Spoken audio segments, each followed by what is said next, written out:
How to invest in VOO for beginners. This episode covers all the important aspects you need to know about VOO before choosing whether to invest or not. Let's start. As a beginner investing, choose to invest in what you understand. So, what exactly is VOO? VOO is an exchange traded fund from Vanguard that tracks the S&P 500 index. That is the 500 largest US publicly traded companies by market cap. So, it trades like a stock on exchanges during market hours, okay? So, is VOO diversified enough and is it good for long term? So, many investors use VOO as core equity holding because it gives instant broad exposure to US large cap companies at a very low cost. But note that it is US large cap only, not international, or bonds are not included. So, by it having only the US large cap companies, you can expect big drawdowns during market crashes, okay? So you can use it as a core holding, but you need to add bonds and international funds for balance. The expense ratio of VOO is only 0.03%. It is a cheap fund to maintain.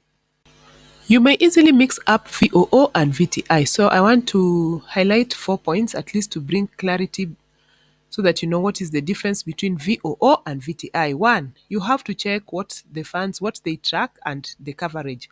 Now, VOO tracks the S&P 500 index, which includes only large established US companies. But VTI tracks the CRSP US Total Market Index. I did a complete episode on VTI, so you can check that for details, which includes this one also includes thousands of companies across all sizes, the large, the mid, and the small. So, bottom line, VTI covers more companies and has a broader market slice. VOO only focuses on the large, stable corporations. The second thing you have to consider when you want to distinguish between two different funds in the same category is the expense ratio. Here we see that both VOO and VTI have an expense ratio of 0.03%, but later on I will introduce another fund in the same category but with a different expense ratio. You can also consider the diversification and the holdings in a particular fund if you want to distinguish between two funds that look similar. VOO contains 500 holdings, and note it is only the large cap stocks, but VTI includes thousands of holdings and it spans the large cap, the mid cap, and the small cap. Okay, so in practice, VTI offers broader diversification while VOO concentrates on the largest companies. So you may want to have both VOO and VTI in your portfolios. You can also consider the performance and the returns of the fund, okay, or things like the volatility or the Sharpe ratio. For instance, over the past 10 years, VOO slightly outpaced VTI. When it comes to volatility, VTI is a bit more volatile because it includes the small cap stocks, and these small cap stocks tend to swing more in price. Okay. When it comes to risk, VOO tends to show slightly stronger numbers in terms of the Sharpe ratio, okay, because its large cap holdings are typically more stable. Let me explain Sharpe ratio. Sharpe ratio measures how much extra reward you earn for the risk you take. So it's like how well an investment compensates you for the risk you take. When you put your money in, it's a risk. So how well does the investment compensate you? Okay. A higher number means you're getting more return per unit of risk. Okay. The all-time Sharpe ratio for VTI, according to Vanguard, is 0.68, while the all-time Sharpe ratio for VOO is 0.75. So you can clearly see who is higher than the other. So I mentioned returns, but let me clarify something when you talk about returns. There is price return and total return. What is the difference between price return and total return? Okay. Price return only considers how much the price moves, okay? It ignores dividends. But total return includes both price changes and dividend reinvestment. So price return can significantly understate the real gains because dividends reinvested compound returns over time. So always look at the total return when evaluating long-term outcomes of different funds. VOO has become one of the largest ETF in the world, and it also surpasses SPY with the assets under management. When it comes to VOO, that is over $700 billion. SPY comes in at around $650 billion. Okay.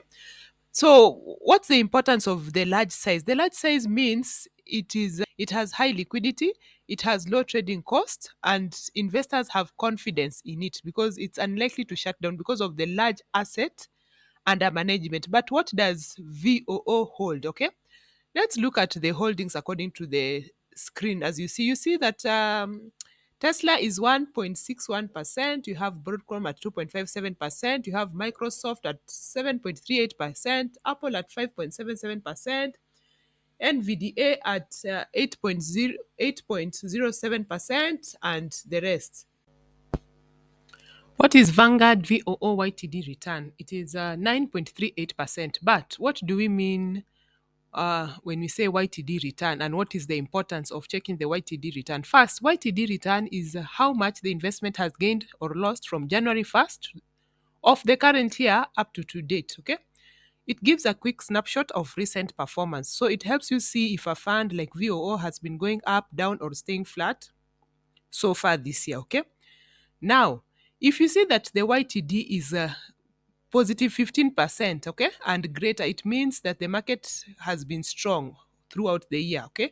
But the future returns does not depend on that because you cannot depend on past performance does not guarantee what will happen in the future. And if you see a negative YTD, it might not mean that the fund is bad. It could just reflect that it was a tough year for the whole market. And also, if you're checking the YTD, you shouldn't base your decision on it. If you are going to be a long term investor, you should look at the 1 year performance, 5 year, 10 year returns. That would be more meaningful to you. So, how has VOO performed long term? Since September 2010, VOO has attained a 14.6% annual growth. You may attribute this to the fact that VOO has the large cap companies that are performing well, also the low fees, which means that they keep the cost low, which significantly boosts total returns compared to other expensive funds. Also, dividend reinvestment and the effect of compounding. The broad exposure, the diversification in VOO, it is sector rich. It has technology, it has healthcare, it has finance, and many others. And it has a heavy tech concentration. So when good things are happening in tech, it means that VOO is going to be performing well. So, for example, we have NVDA. It accounted for around 20% of VOO gains, and that is the tech sector. So, periods of good economic growth, the low interest rates, the strong corporate earnings, at least VOO has performed well. But in 2022, there was a sharp drop of about negative 18%, but recovered. But before we dive in into the dividends of VOO, you should know that stocks are volatile. So you should expect ups and downs. But if your strategy is to hold the stock for a longer time, in the end, you tend to benefit. Because, for example, also in 2020, VOO had a huge drawdown of negative 34%, but it recovered. So, does VOO pay dividends and how often? So, VOO distributes dividends quarterly, and you can see that the annual dividend yield is around 1.18%, and that is like 6.93 per share, but note that that is annual. So, quarterly or every 3 months, that's around 1.49, and the SEC yield is 1.17 as of July 31st, 2025. I explained about SEC yield in a previous episode. Just check my playlist. So, can I live off VOO dividends? This question is connected to the dividend yield of VOO because the dividend yield can help you to gauge the income potential. It gives you a quick idea of how much you as an investor you might earn annually from holding VOO. For example, you may say for every $1,000 you have invested, you'd expect about $11 to $12 in dividend income per year. Okay, not that amount. Okay, let's continue. Then also the dividend yield helps you to set realistic expectations. So at around 1.17%, VOO's yield shows it's not a high income fund, but its focus is rather more on long-term growth. So if your goal is income, other funds like high dividend ETFs might pay more, but often there are trade-offs. Maybe it's a higher expense. There's something you have to trade off for you to get a fund that can work to give you income that can sustain you. So also note that reinvesting dividends, okay, even modest ones, can significantly enhance returns over time. But that is over time. It is not a one-time thing. You have to keep on reinvesting, reinvesting, and reinvesting. Okay. So knowing the yield will help you to project how much additional growth you could see. Then a yield near 1% is typical for large cap growth focused ETFs like VOO. So, as a beginner, you have to learn to interpret yield to see that if the ETF, this VOO, does it prioritize capital appreciation and broad market exposure versus income generation? So, to get to a good conclusion, can I live off VOO dividends? Yes, VOO pays modest variable quarterly dividends. But for living expenses, dividend income alone from VOO would require a very large investment because the yield is usually low. Okay, it's in the approximately 1% range. So for income needs, you need to use other things like bond funds or dividend focused ETFs, or you need a larger income portfolio. When you get dividends, there are tax implications. So are VOO dividends qualified for lower tax rates? Okay. So you have to understand two things: the qualified and non-qualified. Okay, dividends. One, in U.S. taxable accounts, dividends are taxed like other stock dividends.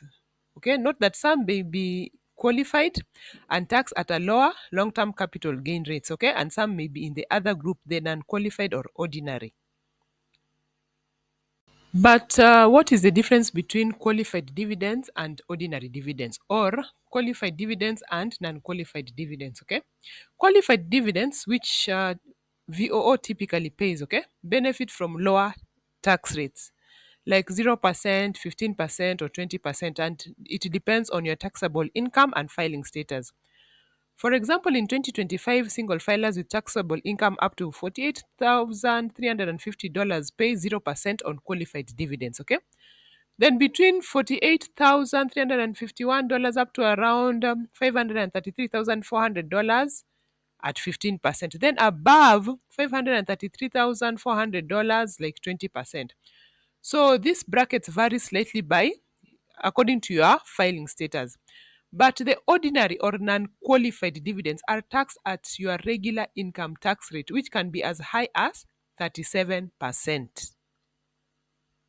When you're holding VOO in retirement accounts, the taxes differ. If VOO is inside a tax advantaged account like the traditional IRA, you don't pay taxes on dividends when they are paid. For the traditional IRA, you are taxed later when you withdraw at your ordinary income tax rate. If it is a Roth IRA, qualified distributions are tax free. But you have to be 59 and a half years or older. Your account should be open for at least 5 years. So that applies for US investors. But what if you're a non US investor? What taxes apply for non US investors? Remember that the US can withhold tax on dividends, okay? The default is 30% unless you are going to enjoy a reduced rate because of a tax treaty, okay? So you will complete a form, the W8BAN, okay, with your broker to claim the treaty rates. So you have to consult with your a tax advisor for your country to know how much tax will be withheld, okay? Because taxes will change your net return overall. So you must pay attention to withholding tax and your local reporting. So is a VOO more tax efficient than mutual funds? Okay. ETFs like VOO use in-kind creation and redemption. That they buy and sell, okay? So this process helps to avoid capital gains taxes that mutual funds often pass to shareholders, okay? Because lower capital gains distribution means you have less unexpected taxes and better long-term compounding in taxable accounts. So for taxable accounts, VOO is often preferable to mutual funds with similar exposure, especially if you're tax conscious. So is VOO cheaper than SPY or IVV? Okay, I will do in-depth coverage of all these other tickers. So remember to like and subscribe so that you get a notification when I post a new video. So is VOO cheaper than SPY or IVV? Yes. VOO's fee is 0.03%, but SPY's fee is 0.09%. So you can consider whether one is cheaper than the other by using the expense fee, because this expense fee, okay, it adds up over the years. So many long-term investors prefer VOO for the lower fee. Although SPY is extremely liquid, and that is why some investors tend to lean towards SPY. But in terms of fees, VOO is cheaper. Also, VOO and IVV are both ETFs. They aim to track the S&P 500 index, but they differ in which company is issuing that fund, okay? The expense ratios. What are the dividend yields? What is the reporting frequency? VOO has a slightly lower expense ratio and less frequent holding updates. IVV, which is the iShares Core S&P 500 ETF, has a slightly higher expense ratio but a longer history and daily holding reports. So VOO is issued by Vanguard, IVV is issued by BlackRock iShares, and SPY is managed by State Street Global Advisors. So overall, VOO has a lower expense ratio. But IVV has a slightly higher dividend than VOO. So it depends on what you prefer, but you have to take into consideration what adds up over the years. Or do you want a fund that is more liquid, or am I looking for a fund that I will get a higher dividend yield? Okay. Even though SPY is heavily traded, VOO has a large asset base surpassing SPY. So VOO's assets under management is in the range of over $700 billion, while for SPY it is around 655 billion as of early September 2025. As a beginner, you may be confused about which S&P 500 ETF you should own. So let's look at this excerpt I got from Morningstar, and let's just read it to see what they say. So they're talking about two ETFs, the VOO and the SPY. I'm thinking people are really leaning towards SPY because it's heavily traded, and they're also looking at the slightly higher returns, okay? But also remember, the fees are higher when it comes to SPY. I've already mentioned that. So let's see what they say. While the two ETFs follow the same strategy, they earn different ratings. VOO earns the top medalist rating of gold, while SPY earns a silver. McCann says the reasons are inefficiencies of the unit investment trust structure of SPY, as well as the difference in fees. So which S&P 500 ETF should you own? So I've shared the pros and cons of the different ETFs, so it's up to you to decide on which one you prefer. So let's focus on VOO. Let's look at how to invest in VOO, a step-by-step process, a step-by-step guide. The first step is to open a brokerage account. It could be with Vanguard, Fidelity, Schwab, Robinhood, or Interactive Brokers. If you are an international investor, you use a broker who is authorized to trade on the NYSE, okay?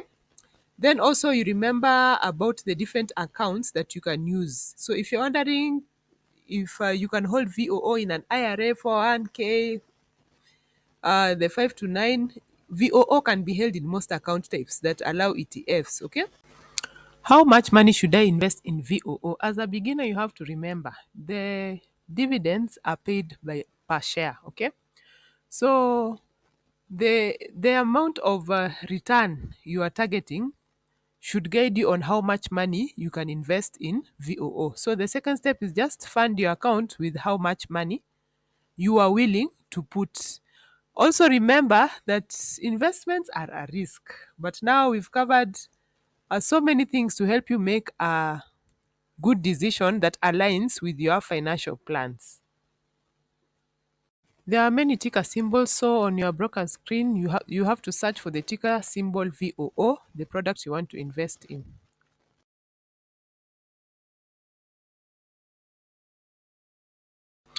What is the minimum amount you can invest in VOO? You can even invest as little as $1. A fractional share is just a part of a whole share, which means it can allow you to invest as little as a dollar. Okay.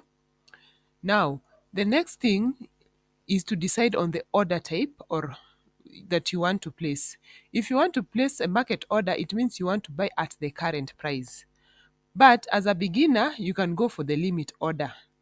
Because if the markets are volatile, it's better to wait for the price to come to you instead of chasing the price. Step number 5 is to set up DRIP, that is the dividend reinvestment plan. If you want to reinvest your dividends, you can check how your broker provides for that. Or if you want to take the cash when the dividends are paid, it's up to you to make your decision. But when is the best time of the day to trade? What is the bid ask spread on VOO?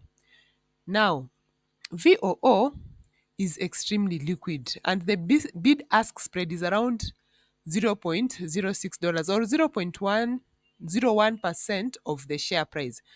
Bid ask means what the buyers are at what price the buyers want to buy shares, and ask at what price the sellers want to sell their shares. Okay, I explained that in a previous episode.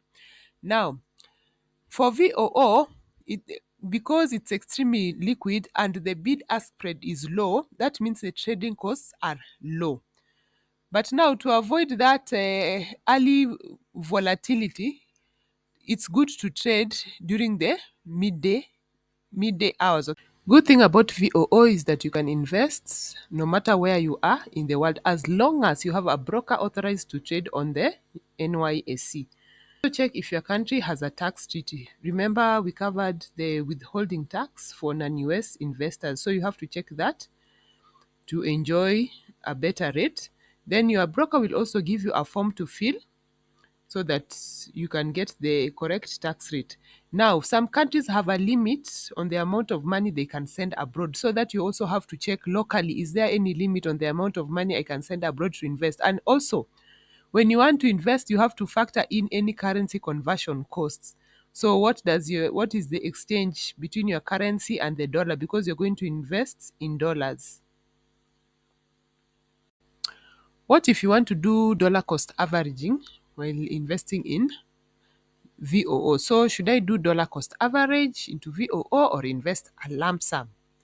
Lump sum investing typically will earn higher returns, okay? Because the markets will go up and down. The markets will rise and fall, okay? Now, dollar cost averaging spreads the investment over time, and that one will help to reduce emotional stress and the risk of poor timing. However, lump sum can yield more, even if the dollar cost averaging can reduce worry. So if you are confident and you want maximum gains, lump sum is historically better because you'll gain more. But if you're worried about timing or new investing, okay, it's go ahead with dollar cost averaging because it can help you to build confidence and consistency. So should you only hold VOO in your portfolio, or should add other types of investments like bonds or small caps? Remember, VOO is heavy on the US large caps. So adding international equities or emerging markets or bonds or small cap value, okay, improves diversification and it reduces your dependency on the US market performance, because VOO is largely the US market performance. So you have to diversify across asset classes and regions. This will help you to reduce risk and to stabilize returns across different market conditions. But if you're just starting, VOO is a great investment to hold as a core investment. But over time, you can consider now adding bonds and other international funds to balance growth and risk. If you're interested in a particular product, please mention it down in the comment section. Remember to like and subscribe. I'm going to cover all these different tickers just to give you an in-depth understanding and you can make your independent decision. So I've mentioned SPY, I've mentioned VFIX, and what is the difference between VOO and VFIX? Now, VOO is an ETF, but VFIX is a Vanguard's S&P 500 mutual fund admiral shares. Okay, they track the same index, but VFIAX is a mutual fund which trades once per day, but VOO trades intraday like a stock.